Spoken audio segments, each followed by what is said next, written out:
अस्सलामुअलैकुम students, I hope कि आप सब खैरियत से होंगे। फ़र्स्ट ऑफ़ ऑल तो बहुत शुक्रिया आप सबका जो सपोर्ट कर रहे हैं, कमेंट्स कर रहे हैं, अच्छे अच्छे दुआएं दे रहे हैं तो ये हमारे लिए बहुत बड़ी मोटिवेशन है। तो इस चैनल को रन करने के लिए या फिर इस तरह की वर्किंग करने के लिए, कंटेंट शेयर करने के लिए, साइकोलॉजी को अपने भी कॉन्सेप्ट्स को इम्प्रूव करने के लिए और दूसरों को भी सिखाने के लिए आप सबकी सपोर्ट की बहुत ज़्यादा ज़रूरत है, सारे स्टूडेंट्स की। तो आई होप कि आप सब कोऑपरेट करेंगे और जो स्टूडेंट्स जो हैं वो चोरी चोरी वीडियोस देखते हैं और सपोर्ट नहीं करते, कोऑपरेट नहीं करते, उनको अल्लाह पूछेगा। और यही है कि आप सब कोशिश करें कि इस चैनल को सपोर्ट करें, कोऑपरेट करें हमारे साथ, हम मिलकर साइकोलॉजी को डिस्कवर करें और फैक्ट्स वगैरह, कॉन्सेप्ट्स वगैरह अपने क्लियर करते जाएँ with the time. And this is the GDB solution of PSY 515। कोशिश तो यही थी हमारी कि आप सबसे जितने भी GDBs के क्वेश्चन हैं आपके सॉल्व आउट कर दिए जाएं, आपको आइडिया दे दिया जाए ताकि आप अपने अच्छी तरीके से अपने GDB के क्वेश्चन को सॉल्व करें और फुल मार्क्स उसमें गेन कर सकें। जिसके रह गए हैं फिर भी टाइम बहुत शॉर्ट था, जिनके रह गए हैं GDBs के सॉल्यूशन अपलोड नहीं हुए तो उनसे बहुत माजरत, और टाइम की कमी की वजह से GDB के सॉल्यूशन जो है वो अपलोड नहीं हो सके, कुछ GDBs रह गए हैं। बट कोशिश यही होती है कि सारे ही आपको अपलोड कर दिए जाएँ, जितने भी आपके GDBs के क्वेश्चन हैं सारे ही आपको आइडिया दे दिया जाए, सॉल्व कर दिए जाएँ, आपके लिए थोड़ी आसानी कर दी जाए, आपको फैसिलिटेट किया जाए ताकि आपके लिए आसानी हो, आप इजीली आप उसको मैनेज कर सकें। PSY 515 का ये GDB का क्वेश्चन है और बहुत इजी है ये स्टेटमेंट भी, और एक जनरल उन्होंने पूछा है, कोई इसका लिंक नहीं है हैंडआउट्स में से। इतना आपको जनरली हर इंसान को ये समझ आ जाएगी ये चीज़ कि उसको सॉल्व आउट कैसे करना है इस स्टेटमेंट को। जिन्होंने नहीं भी पढ़ी आपके हैंडआउट्स, जिन्होंने नहीं भी पढ़े इस चीज़ के, उनको भी समझ आ जाएगी कि आपको कैसे इसको चीज़ को करना है। बिल्कुल जनरल क्वेश्चन है, कोई इसमें इतनी उन्होंने डिफ़िकल्ट कोई चीज़ नहीं पूछी, और सिंपल हमारी कॉमन लाइफ से हम एग्जांपल्स देख लेते हैं तो इस चीज़ को हम सॉल्व आउट कर सकते हैं। PSY 515 का GDB का क्वेश्चन है। फर्स्ट ऑफ़ ऑल आप क्वेश्चन रीड आउट करते हैं, उसको अंडरस्टैंड करें कि उन्होंने क्या पूछा है, एंड देन आपकी अंडरस्टैंडिंग के अकॉर्डिंग फिर हम उसको सॉल्व आउट करेंगे और देखेंगे कि हम इसको कैसे सॉल्व कर सकते हैं, इसमें क्या चीज़ हम इसमें राइट कर सकते हैं, लिख सकते हैं क्या कुछ, और इस तरह हम इस क्वेश्चन को कैसे सॉल्व कर सकते हैं। तो there is a huge debate on child play these days, यानी कि आजकल बहुत डिबेट चल रही है इस चीज़ पे कि बच्चों के जो खेलने, बच्चे जो है वो कैसे खेलें। और some researchers are supporting the changed mode of child play like online games. अब कुछ रिसर्चर्स ऐसे हैं जो कि इस चीज़ को सपोर्ट कर रहे हैं कि जो बच्चे जो खेलते हैं वो ऑनलाइन गेम्स पर प्रेफर करते हैं उनके लिए। So, however, there is also a huge support that outdoor and physical games should be the part of child play। यानी कि बच्चों की जो प्लेज हैं, जो बच्चों के खेल हैं, उनमें जो फिज़िकल है या आउटडोर की एक्टिविटीज़ हैं वो इन्वॉल्व होनी चाहिए। तो what is your stance on this? अच्छा, आपने अपना स्टांस बताना है, अपना व्यू पॉइंट बताना है, आपका पॉइंट ऑफ व्यू क्या है इस चीज़ के बारे में कि कौन सी गेम्स ज़्यादा बेहतर हैं और कौन सी गेम्स बच्चों के लिए ज़्यादा बेहतर हैं, बच्चे कौन सी गेम्स खेलें। तो जस्टिफाई करना है आप अपने स्टांस को by providing some real life examples and research findings. अब आपने अपने स्टांस को जस्टिफाई भी करना है, बताना भी है कि ये इसमें कैसे हेल्प आउट करेगा, ठीक है, चाइल्ड के प्ले में जो भी ऑनलाइन गेम्स हैं या फिजिकल एक्टिविटीज़ हैं, तो दोनों के आपने प्रोज एंड कॉन्स बताने हैं।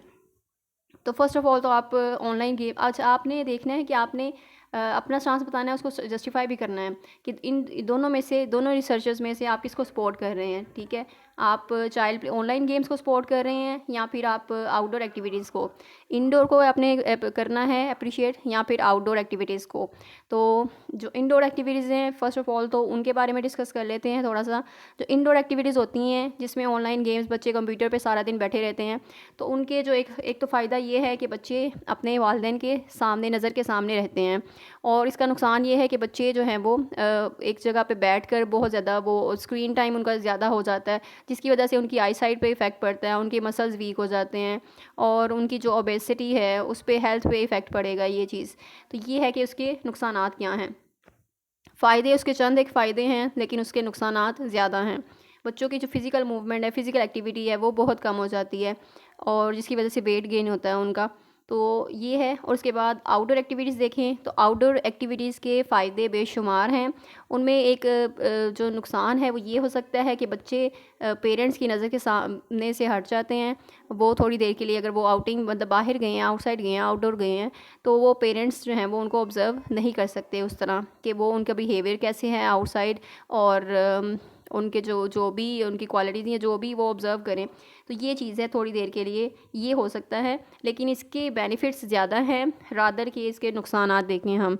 तो बेनिफिट्स चेक कर लेते हैं कि आउटडोर प्ले इज़ बेनिफिशियल, बहुत ज़्यादा फ़ायदेमंद है बच्चों के लिए। फ़िज़िकल एक्टिविटी प्रोवाइड कर रही है ये चीज़ हमें। बच्चे सोशलाइज़ करते हैं एक दूसरे के साथ, वो दूसरों को अंडरस्टैंड करने की कोशिश करते हैं, वो इमेजिनेटिव प्ले में इंजॉय करते हैं आउटडोर एक्टिविटीज़ को, दूसरे सोशल कॉन्टैक्ट उनका ज़्यादा होता है दूसरे लोगों के साथ।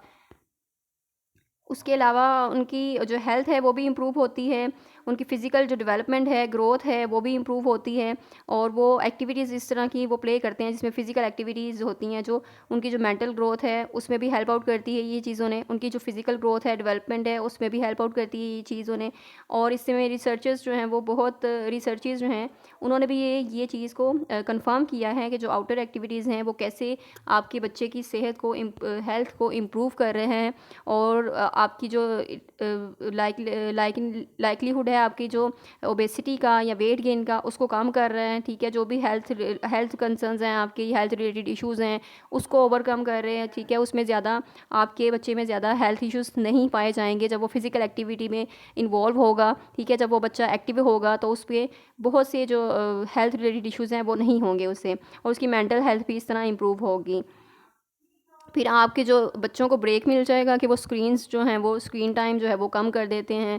और जब जैसे वो स्क्रीन टाइम कम करेंगे और अपनी जो दूसरी एक्टिविटीज़ हैं उसमें इन्वॉल्व होंगे तो क्या होगा, उनकी हेल्थ इंप्रूव होगी, उनके जो फ़िज़िकल एक्टिविटीज़ हैं उसकी वजह से उनकी जो ग्रोथ है वो अच्छी होगी, उनके जो इंगेजमेंट है दूसरे पीयर्स के साथ, उनकी फेलोज़ के साथ वो अच्छी होगी, सोशलाइज़ करने में ये चीज़ हेल्प मिलेगी उन्हें, और इम्प्रूवमेंट होगी। उनकी स्लीप जो है ऑब्वियसली जब आप एक्टिव रहेंगे सारा दिन तो आपकी जो स्लीप है, स्लीप साइकिल वो भी इम्प्रूव होगी, एंड देन आपका मूड भी बेहतर होगा और सोशल स्किल्स आप में आएंगे। तो ये चीज़ है। और इसके अलावा आपका बच्चे जो हैं वो एंजॉय करते हैं बाहर दूसरे बच्चों के साथ खेलने में। और घर के पास जो है ये अगर वो खेलें तो फिर ये भी बेटर है कि घर के आसपास के कहीं खेलें, ज़्यादा दूर ना जाएं। और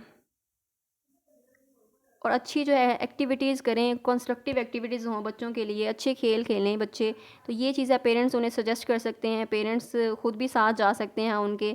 और पेरेंट्स जो हैं वो उन्हें keep an I on the children, बच्चों पर नज़र रखें और बच्चों को मोटिवेट करें इस चीज़ में, उनको इनकरेज करें दूसरे सोशलाइज़ करने में, दूसरे बच्चों के साथ घुलने मिलने में। और बाहर जाएँ तो वो कैसे इंटरेक्ट करें, उनको ये सारे सोशल स्किल्स जो हैं वो सिखाएँ और कम्युनिकेशन स्किल्स सिखाएँ उन्हें। और जब दूसरों से इंटरेक्ट करेंगे तो कैसे इंटरेक्ट करना है उन्होंने, ठीक है। और उनकी जो भी रिलेशनशिप्स होंगे दूसरों के साथ, फ्रेंडशिप्स होंगी, उनको कैसे उन्होंने मैनेज करना है, उनको कैसे टैकल करना है। तो ये सारी चीज़ें इसके बहुत से बेनिफिट्स हैं। और जबकि इंडोर एक्टिविटीज़ में ऐसा कुछ भी नहीं हो सकता, आप अपने कंप्यूटर पे जस्ट गेम्स प्ले कर रहे हैं और ये हो सकता है कि उसके माइंड की जो मेंटल एक्टिविटी है वो होगी आपकी, लेकिन फ़िज़िकली आप एक्टिव नहीं होंगे। मेंटली एक्टिविटी होगी तो आप एग्जॉस्ट हो जाएंगे बहुत ज़्यादा। और फिर नुकसानात वही हैं कि आपकी स्लीप डिस्टर्ब होगी, बहुत ज़्यादा स्क्रीन टाइम की वजह से आपकी जो स्लीप है वो भी इफ़ेक्ट हो सकती है, और आपको जो है नींद कम आ सकती है या ज़्यादा हो सकती है। जो स्लीप के इश्यूज़ हैं वो हो सकते हैं, जो स्लीप डिसऑर्डर है वो हो सकता है आपको। And then screen time short होगा तो आप फिज़िकली एक्टिव होंगे, तो बहुत से बेनिफिट्स हैं। और बेनिफिट्स डिस्कस कर लिए हैं, आप इसी तरह इसको एक्सप्लेन कर सकते हैं। आप इसको सपोर्ट कर सकते हैं कि आउटडोर एंड फिज़िकल गेम्स जो हैं वो होनी चाहिए और चाइल्ड प्ले में वही इंक्लूड होनी चाहिए। और इस तरह की एक्टिविटीज़ होती हैं जो बच्चों को एक्टिव रखती हैं और इसके बहुत से फ़वाइद हैं। तो बेनिफिट्स वगैरह आप इसको बता सकते हैं, आप कुछ नेट पे रिसर्च कर सकते हैं, ठीक है। रिसर्च फाइंडिंग्स के हवाले से यहाँ पर आपको बहुत सी फाइंडिंग्स मिल जाएंगी कि जहाँ पे रिसर्चर्स जो हैं इस चीज़ को सपोर्ट करते हैं कि जो आउटडोर प्लेज हैं वो कैसे बच्चों की फ़िज़िकल फिटनेस के लिए ज़रूरी हैं, उनके स्टेमिना को इम्प्रूव करते हैं, ठीक है, उनकी कोऑर्डिनेशन, बैलेंस को, स्ट्रेंथ को इम्प्रूव करते हैं। तो ये चीज़ें आपको नेट से भी कंफर्म हो जाएंगी, मिल जाएंगी और यहाँ से आप ज़्यादा पॉइंट्स गैदर कर सकते हैं। तो आउटडोर प्लेस बच्चों को ग्रो करने में, सोशली ग्रो होते हैं बच्चे, और उनको जो है वो हेल्दी वेज़ में कि वो फ्रेंडशिप फॉर्म करें दूसरों के साथ, फिजिकल इंटरेक्शन होता है, इमेजिनेशन इंटरटेन दूसरों को कैसे करना है, दूसरों से कैसे घुलना मिलना, इंटरेक्ट कैसे करना है। तो ये सारी चीज़ें आपको मिल जाएंगी। और आई होप सो कि मैंने काफ़ी पॉइंट्स आपको बता दिए हैं। इस पे भी आप लिखेंगे तो 300 वर्ड्स तो आप इजीली कवर कर लेंगे इस पे। और जीडीपी क्वेश्चन तो बहुत इजीली और बहुत जल्दी सॉल्व हो जाता है अगर आपको कॉन्सेप्ट की समझ आ गई है। अगर आपको जो स्टेटमेंट उन्होंने दी है, जो क्वेश्चन है आपका, अगर आपको उस क्वेश्चन की समझ आ गई है, अगर आपने उस क्वेश्चन को अंडरस्टैंड कर लिया है, तो इट मीन्स आपका हाफ ऑफ द क्वेश्चन जो है वो वैसे ही सॉल्व हो चुका है। और जब आप लिखने बैठेंगे तो आपको जो पॉइंट्स मिलेंगे आप उस पर लिखते जाएंगे, तो देन वो आपका जीडीपी का क्वेश्चन ईजिली सॉल्व आउट हो जाएगा और आपको पता भी नहीं चलेगा कि आपके 300 के वर्ड्स कब कवर हो चुके हैं। आई थिंक 200 वर्ड्स की जो मिनिमम इसकी रिक्वायरमेंट है, और 250 वर्ड्स और 250 टू 300 वर्ड्स तक इसका ज़्यादा है मैक्सिमम। तो आपका ये इसमें कवर हो जाएगा। बहुत इजी है ये।